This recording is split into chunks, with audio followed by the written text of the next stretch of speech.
Welcome back, everyone, to the After the Scales podcast presented by DJD Graphics, episode 71. I'm Jacob Dove of Phenom Motorsports, along with Shaun Blight of Canadian Racing Tours. And today we have a big episode. We're going to preview Ohsweken Speedway returning with the World of Outlaws sprint cars this week, along with one of the World of Outlaws drivers, Hunter SCHUERENBERG. But before we have them on, we're going to recap some of the racing this past weekend. Shaun, you were at Ohsweken already. You got to see one of our first ever After the Scales guests get a win. Talk about that experience. Yeah, so we had Jacob Dykstra on as one of our first guests after somebody bailed and he jumped on last minute with us. Jacob was in a crate sprint, unfortunately, due to budgeting issues. They've been forced to sell their 410 program. So Jacob was hopping in a crate sprint against, the crate sprints here in Canada, much like the 305s that maybe race in New York, Pennsylvania, and out kind of central the U.S. A starter series. Jacob's been running against some of the best for a few years now. So he kind of dusted the field. And if not for jumping a late race restart and getting penalized, he had to go back 2 spots, got those spots back almost immediately in turn 1, and then held on for the win. So congrats to him. That was cool. And then Saturday night, I was at Brighton Speedway for the first race of the Northeast Late Model Alliance, where we've had Nate Rinaldi on. He was the champion last year. So that's the series that he runs at his home track.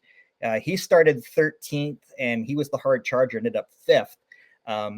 David Pengrazio from New York came up and won the race. So it was the best track I've ever seen, Brighton. So hats off to Mark and Angela Rinaldi and the whole crew there at Brighton, because the late models put on a really, really good show. Guys were ripping the top. There were some guys running the bottom, running the middle. So it was a great race that they put on. So congrats to them on opening night. And while you're at Ohsweken, you sent me a text saying that people were already camping out. Were there a lot of chat about getting ready for this big event? Yeah, people are really excited. So obviously the local 360 guys that race at Ohsweken every Friday, they didn't have a 360 race because a lot of the guys are gearing up to run with the Outlaws this week. A number of them have 410s. I saw Nick Sheridan today, who we just had on filling in for you a couple weeks ago. He just shook down his 410 over the weekend. So he's going to be making his debut. DJ Christie, Dylan Westbrook, Ryan Turner, they have 410 experience. And I think there's a couple of other guys too, Tyler Pallas, Josh Hansen. So it's going to be cool. To see this many Canadians, I wasn't expecting it. I thought a lot of these guys would show up with 360s and try to make the show, but hats off to them. They're putting their money where their mouths are, and they're going to try to run with the big dogs at Ohsweken. So we don't have the Pennsylvania posse here, but maybe the Canadian posse can put some guys in the top 10. That would be pretty cool. Yeah, I think I'm gonna have to call it the Canadian clan here versus the Outlaws. Definitely exciting to watch. Some other guys that we've had on the show that got a win over this past weekend was Jordan Thomas and the sprint car at Georgetown. Also, Darren Nida at Fremont. He got the big win there. And Devin Rand, who we had on the show, and his dirt late model, got the win at Lincoln. I spent a lot of time the past couple days watching Illinois Speed Week. Really, really good shows with the dirt late models. Some couple good shows with the high limit. A lot of big talk was about Rico Abreu having a crash for the lead with Kerry Madsen and still getting the win. And Corey Day absolutely destroying the competition this past weekend. What are some things that you're looking forward to, Shaun? I know you're going to be at Ohsweken, but there's some other tracks that you got on your schedule. Yeah, so unfortunately with my late nights driving back from the racetrack, I didn't get to watch anything on TV this weekend, but going ahead to this week, it's going to be pretty awesome. We're just looking at the weather and hoping it's going to be okay. It looks like it's going to be okay for at least 3 of the 4 nights. So I'm going to be doing, along with Ohsweken with the Outlaws, Wednesday, Thursday. I'm going to head to Ransomville on Friday. The High Limit Tour makes their Ransomville debut. Weather looks fantastic for that race. And then Utica Rome, where High Limit ran last year. They're going back there to the big half mile. Forecast not looking great, but it's still early. So hopefully that turns around. The Outlaws head to Cornwall on Sunday. I'm not going to make that trip for someone like you who might not know. where I'm located here in Southern Ontario, that's like a 5.5 hour drive north. Like it's almost easier for me to go to Port Royal than it is to go to Cornwall, Ontario. So I'm skipping out on that one. And then Monday is actually our May long weekend before your guys' Memorial weekend. So we have a race at Merrittville on the Monday. So I'm going to be checking that out. So 5 races in 6 days. It's going to be pretty cool. Definitely. And before we have the general manager of Ohsweken Speedway coming on, Clinton, I wanted to ask you, Shaun, who's one outlaw you think is going to get a win this week with the Outlaws? Maybe David Gravel is, somebody that has experience that raced in the past. Obviously, Carson Macedo has won in the past at Ohsweken as well. And then some of the local Canadians that you think are going to be really strong that are might contend for the win. Yeah, I'm going to go off the board with one. Last time the Outlaws were at Ohsweken, Logan Schuchart won. So I'm gonna say he's second in points. I think he's got a shot to win one of the 2 nights, especially if that track slicks off like it can, because he's really good at that kind of stuff. I don't see David Gravel going to a racetrack 2 nights and not winning one. So I would pick Gravel to win one of those. So I'm going Schuchart and Gravel, and I'm hoping we get at least one Canadian in the top 5. A podium would be great, but I mean, let's not kid ourselves. These are the best drivers on the planet in terms of sprint car racing. So, Dylan Westbrook and Ryan Turner, they're going to be 2 of the favorites. The local guys, there's going to be some ESS guys like Poirier and Thomas coming up there to be really good and competitive as well. So yeah, I'd like to see. I think Westbrook or Ryan Turner, one of those 2 guys. I wouldn't be surprised if one of them puts it in the top 5. So if you're looking for some dirt draft advice for some local guys that maybe you haven't heard of before, Westbrook and Ryan Turner, they're really, really good at Ohsweken. Yeah, and I kind of have a feeling a guy like Buddy Kofoid, who got a win recently with the World of Outlaws, is going to carry that momentum up there, especially with his experience on a track like Ohsweken. And another guy like Geoffrey might, get going here and might contend for a win at a track, that slicks off, like you were saying. Donnie Schatz would be another guy. If it slicks off, I mean, Donnie, doesn't matter what kind of year the guy's had. You gotta give Donnie a slick track that he knows probably better than anybody. That at least on the World of Outlaw Tour, Donnie's got a shot. Big week here in Southern Ontario. The World of Outlaws NOS Energy Drink Sprint Car Series making their long-awaited return to Canada, to Ohsweken Speedway. And to talk about that, we've got the general manager of Ohsweken Speedway, Clinton Geoffrey, coming on. Clinton, how's it going? We're good. We're busy day here, but we're good. Yeah, I bet. So we got the Outlaws rolling in Wednesday, Thursday. Any last minute preparations there on your side? Outlaw guys just arrived. A few of them are over my shoulder there. They just arrived. So we got David Gravel and Sheldon Hottenschild's here. So they've cleared the border and we're getting ready to go race. And we're super excited. Having them here a couple days early lets them enjoy a bit of the territory and kind of relax for a day or 2 because these guys race a lot. So super excited that they're here. And, we got a bunch of them here with us already.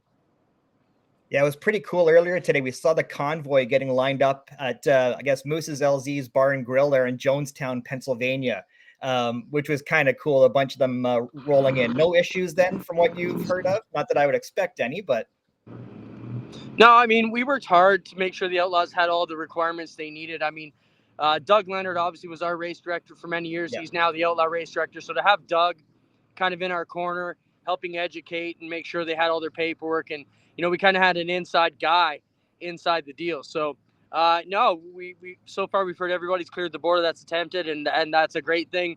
Not that we are worried, but, anytime the border gets involved, it can make you nervous. But, no, things are going well here.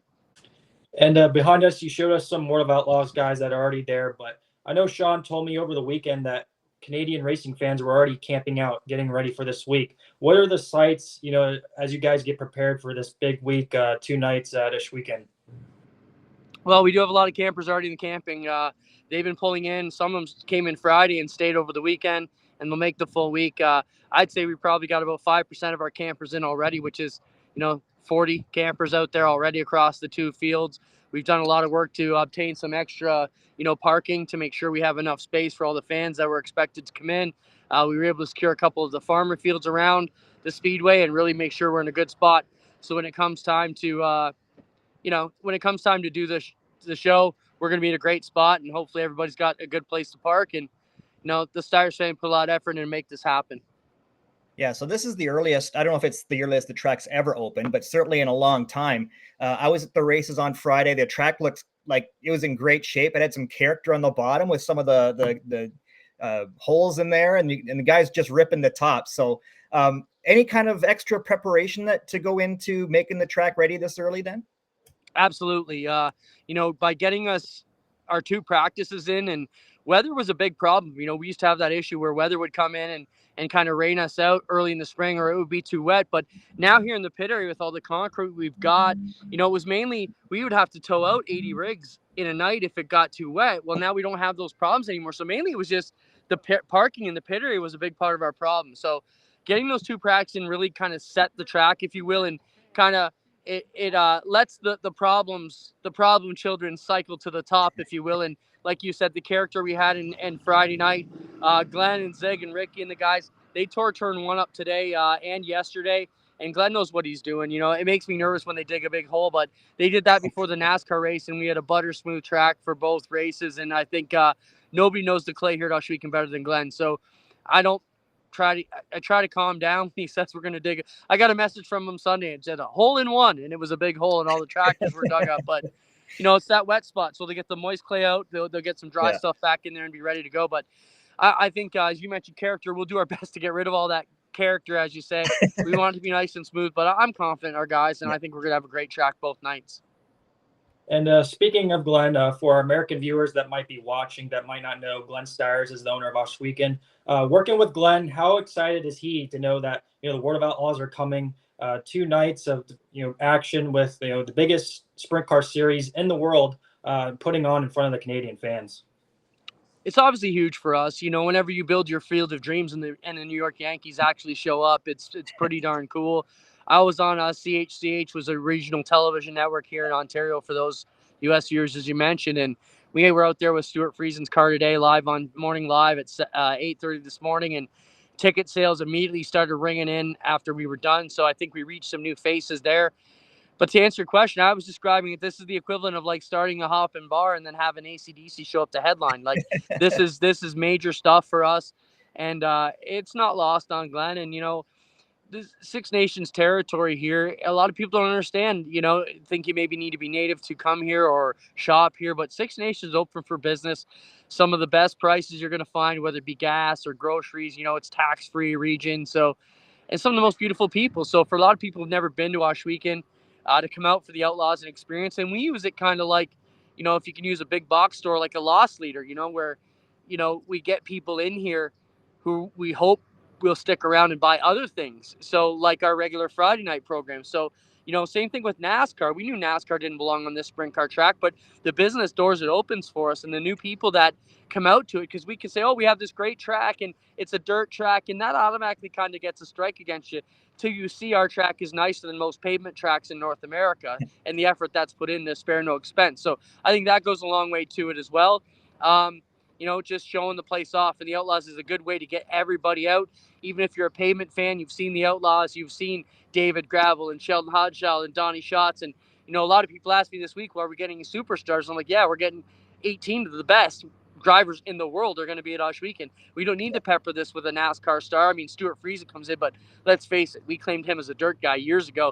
He plays in the pavement, but he's really one of us. Right. We still have tons of great tickets available for this event. OhswekenSpeedway.ca.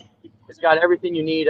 There's still going to be great tickets. Pits are going to be busy, but you can walk up there, $65, get you right up close to all these rigs, all the machines, and everything you need to see. So, I mean, we're expecting, hopefully we get 4,000, 5,000 people here each night is the goal. When we had Larson here for one night, it was 8,000 people. So I don't think the crowds will be quite that large, split over 2 nights, but I do think we're going to get a major crowd to roll in here, and the weather seems to be great. This sunny Monday certainly helps as well.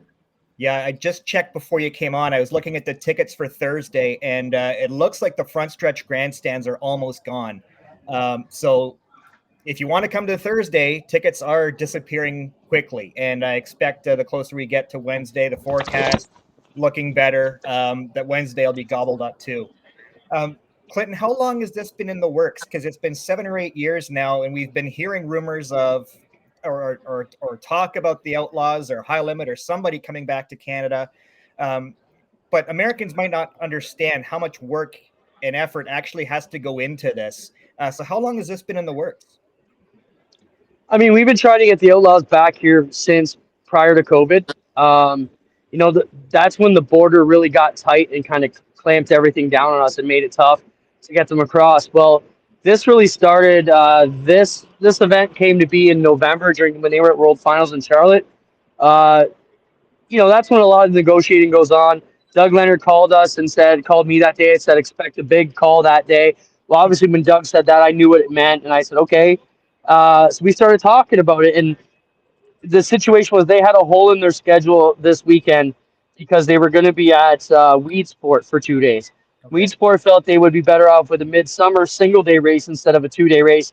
That created a hole. So the Outlaws have these guys from all over the country. They can either go home, at which point it costs them more because they have to fly back home, drive hours back home, just to come back to the next race after the weekend. So Doug wanted to fill the hole, asked us if we could make it work.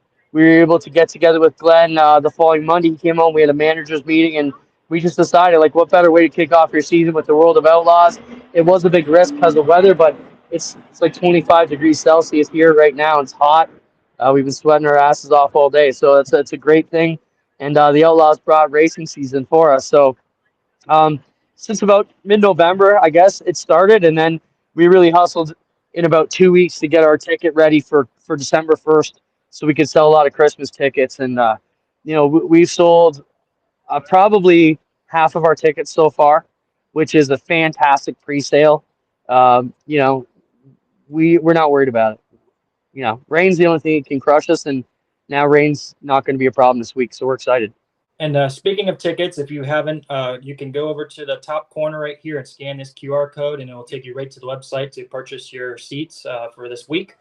Clinton, what are some guys that you think that will be really competitive this weekend? Maybe one outlaw guy that you have your eye on, and one local Canadian driver that think might be contending for the win. I'm going to give you 3. Okay, so one, I think Carson Macedo. He's won the Canadian Sprint Car Nationals here when it was that a few years back. Now it's the Northern Sprint Car National. But, Carson Macedo got it done. He knows Ohsweken. The track will be very similar to what he faced about, I think it was 8-9 years ago. He won that. So I'd have to say Carson Macedo. I mean, you can't count on David Gravel the seasons he's had lately. If I had to pick, it'd be Macedo. And then when you look at, a local guy, how can you count out Dylan Westbrook, the winningest driver in the history of Ohsweken Speedway? He's our champion, absolutely dominated the 360 ranks last year.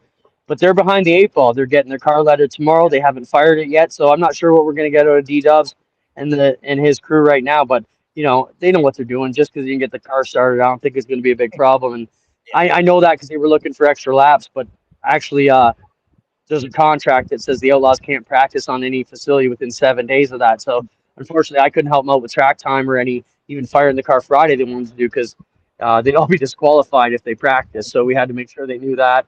But and the other one is kind of in the middle, Stuart Friesen. He's a local guy from Niagara-on-the-Lake. He's got experience here at home, but he's also won this race against the Outlaws years ago. And to make that happen was a massive feat as an underdog in his wife's car at the time. And he came out and got it done. They built him a brand new chassis for Glenn Stiers and a brand new 410. So Stuart's going to have all the bullets in his gun. And, we'll see if he can get it done here. He's won against these guys at this place before, and he showed good in the 360 the last couple of years. I think the draw kind of hurt him and didn't really get where he needed to be. So he was, mired back in like a 7th or 8th starting position. But this year, I think it's going to be a lot different for him. For sure. Clinton, I know you're a busy guy. We could keep talking with you, but I know you got a lot to do. Get ready for it. Good luck this week. I can't wait to get there on Wednesday. And Clinton Geoffrey, everybody, the general manager of Ohsweken Speedway, joining us. And one of the outlaw drivers that will be at Ohsweken Speedway is 100% Hunter Schuerenberg, and he's going to be joining us right after this. After the Scales is proudly presented by DJD Graphics. From commercial and personal vehicles to racing bikes and cars of all makes, models, and disciplines, DJD Graphics can fully customize your vehicle to suit your needs. For more information, contact Darren and visit his website at www.djdgraphics.com. Tell him Shaun and Jacob sent you to receive special rates. All right, joining us now is World of Outlaws Rookie of the Year contender, driver number 55, Vermeer Motorsports Sprint Car, Hunter Schuerenberg. Hunter, thanks for joining us. Yeah, thanks for having me. So we were just talking to you off camera. You just made it to Canada, but before we go into that, wanted to kind of recap this past weekend. You were at Williams Grove, one of the three guys in the pit area that brought out the wings that everybody was talking about on the internet with Anthony Macri and Danny Dietrich. End up not making the show. Just kind of talk about how you felt at Williams Grove. Yeah, we actually, Clinton and I both have just always not got along really well with Williams Grove. We tried a different wing on the race car, which just got one sideboard that's in a little bit different location. It's not really a qualifying wing per se, like a lot of people would think it is, because it's silver. We literally just bought it really late, didn't have time to powder coat it, wanted to do something different there, and it made us qualify a lot better. But leaving it on late, I think we learned that it hurt us really bad. And it's probably someplace I feel like we maybe overthink it some. Just because it's the one place that we've always struggled at a little bit, and me included, right? Like, I'm going to go along with every decision that we make on the car on things like that, because I think we do need to be better there. So it's like the one place that we go where we still just don't have something normal on the race car, and just didn't pan out. I think we learned that we probably need a different wing there to get qualified, and then we just take it back off and put our normal wing back on to race, and I think we'd be fine. So lesson learned. Lincoln went okay, so that made the week somewhat tolerable, but never fun to miss a show, even if it is at Williams Grove, and just do our best to move on and focus on the next few months, which are all places the next few months that we should be decent at. Yeah, so you mentioned you guys just crossed the border not too long ago. You're just getting to the hotel. You've got I assume you're next to Zach Hampton, who I assume is not driving. No, always the passenger, right? I wouldn't be able to hold the phone on my face if he was driving. I think you would have ran up here with the All-Stars a number of years ago at Ohsweken. I didn't. No, okay. I've never been up here, never been across the border. I think as far as I ever went with the All-Stars was running like Ransomville and Outlaw, State Line. That's as far as I ever ventured up this way. I've never made it to Ohsweken. Pay attention to the big races that they have up here, and it's a really cool facility. We were just there today, so I'm excited to give it a try. It looks like a really neat place. Yeah, what's the general feeling been with the drivers? I know there's been some inconveniences to come up here with the merch trailers and stuff like that. But I can tell you firsthand, you got thousands of people that are really excited to see you guys. I imagine you just said yourself you've never crossed the border. What's this whole experience like? What's it been like leading up to this? I guess I never really thought a whole lot about it. I thought, well, it's got to be kind of like when we go to Mexico on vacation. You just hand them your passport and say, yeah, I'm here for 5 or 6 days and I'm leaving, which is kind of how it was. Wasn't a super big deal.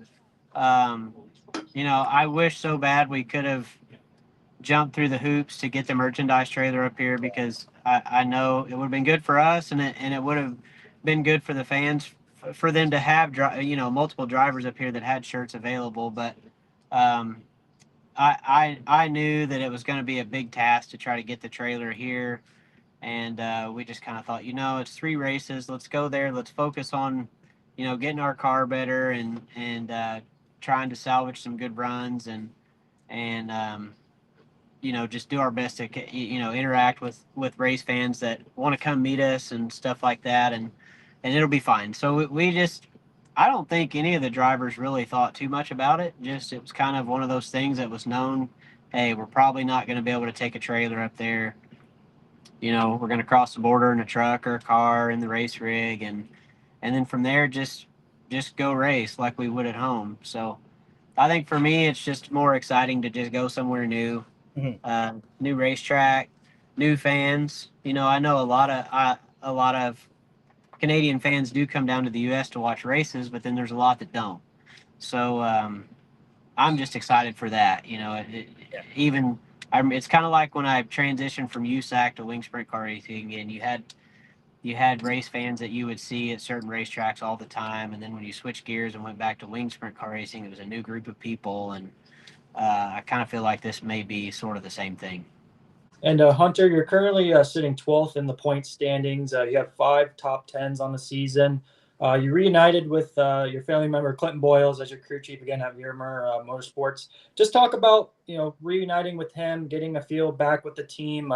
Last year you had to run a lot of different rides, but kind of getting back into the room. You're sticking with Clinton and running with the World Outlaws. Yeah, I mean, I was excited for the opportunity for sure. It's working with Clinton, driving for Tony and Jen.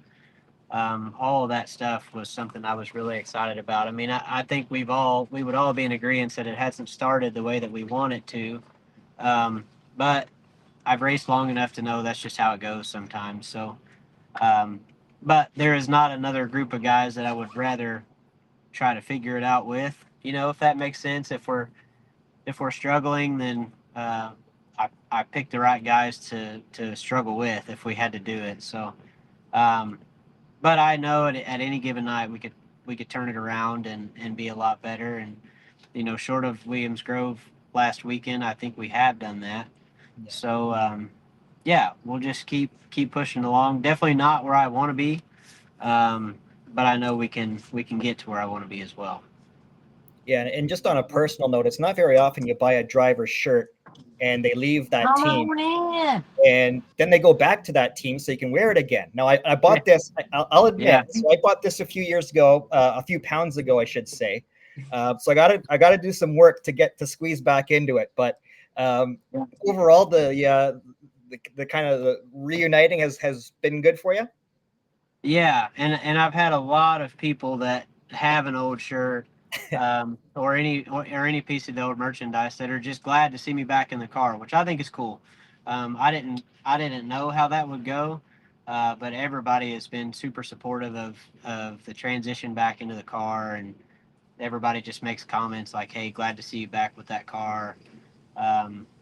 That part's been neat. I think it's been really well received, and not one person that's got an old shirt like that is, you know, made a bad comment. It's always been like, hey, my shirt's current again. They'll make a cool joke about it, and I've enjoyed that. Yeah, I'm gonna fit a lot better into this in a few months. I've switched to light beer, so it's gonna work out a lot better. Cool, that'll work. So you guys have a day off tomorrow. Got any plans? Any sightseeing that you're going to be doing? Zach says he's going golfing. Yeah, I'm not a golfer. Probably never will be. Clinton and Carson are both golfers, so that's what they're going to be doing. I'll probably drive the golf cart. That'll be the extent of my fun tomorrow. I'll drive the golf cart, maybe have a drink or two, and watch them try to hit a golf ball. I think they're all they all think they're a lot better than they actually are. So it's fun for me to just go make fun of them trying to golf like you trying to golf. Yeah, Zach said they all golf like I raced the Grove. So right. Well, just a word of advice: if you guys are riding around drinking beer tomorrow, up here in Canada, where that says the alcohol percentage that's in the beer, up here we put the 5 before the decimal points. You guys just keep that in mind when we're crushing beers in the sun. Yeah, I don't think with having to race tomorrow that there'll be anything where we're having to worry about getting close to the threshold. But probably keep it pretty mild. I'm just big on finding some good food somewhere and making fun of them golfing. I'm fine with that. For the viewers that might not know, you're originally from Sikeston, Missouri, and now based in Pittsburgh, Indiana.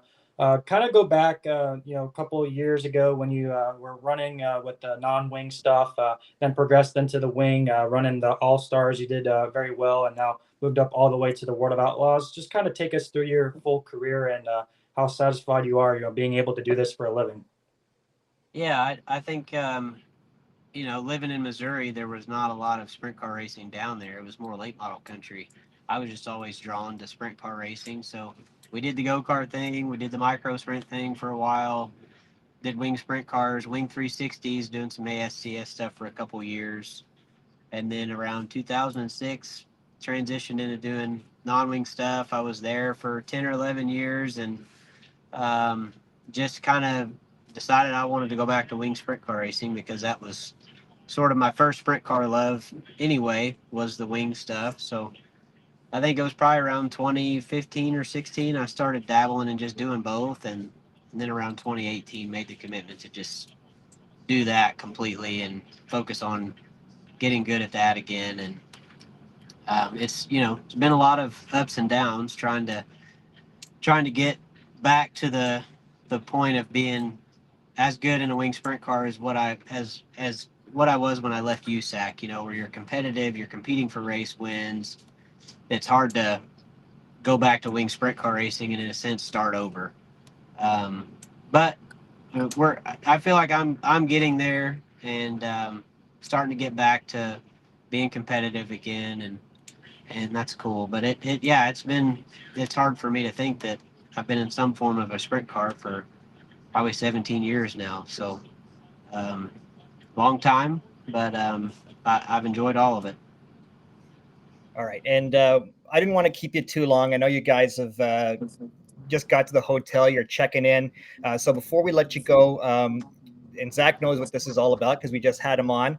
We always end our show with our DJD Gear rapid fire segment. Jacob's got 10 questions for you that he's going to fire off. And maybe if Zach wants to think of a bonus one at the end, he can do that too. So Jacob, go ahead. All right, Hunter. So the first question we have for you is, who gave you the nickname Hunter %?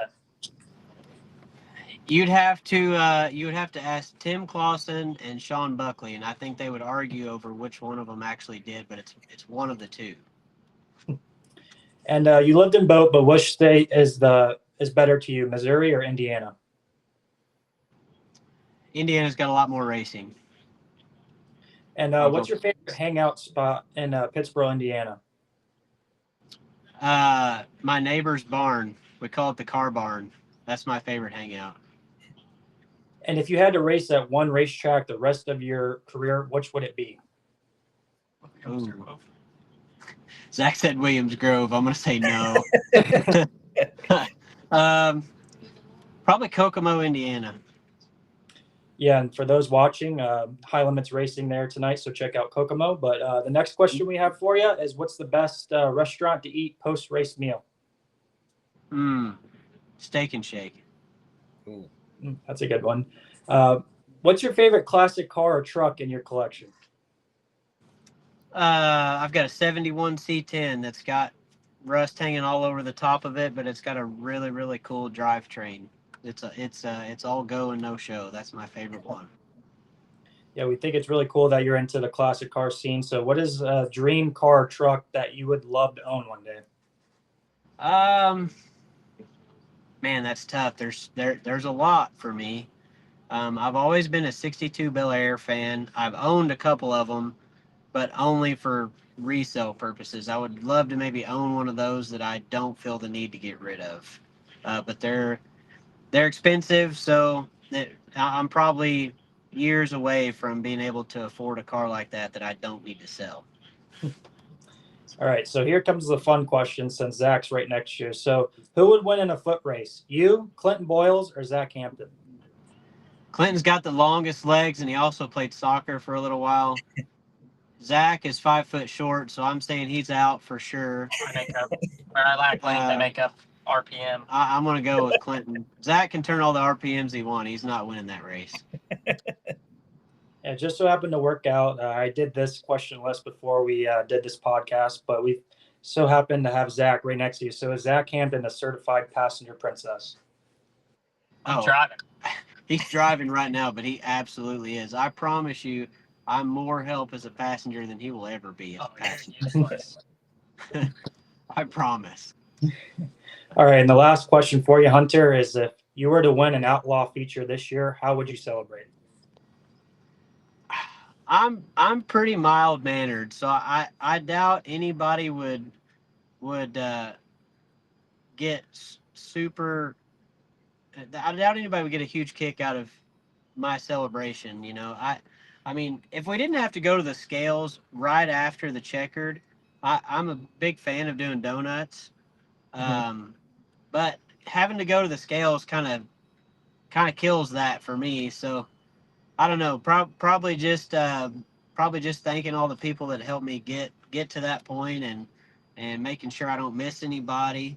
But as far as the celebration goes, I'd probably just be your typical cage stand guy, and that'd be it. Short of if they would let me do donuts before I went to the scales, but it'd be a shame to burn all the rubber off the car and miss weight. So I'd have to pass on that too.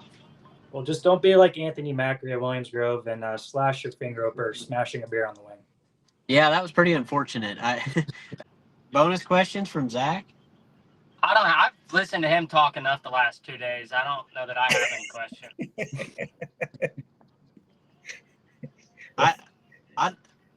I'd like to ask how he gets his seat up any further than that. I mean, good grief. He's one notch away from needing a car seat to drive this thing. Maybe you need to get yours up for further. Maybe that's your problem. Hey, he just likes to be up on the wheel. There's nothing wrong with that. That's it. That's it for sure.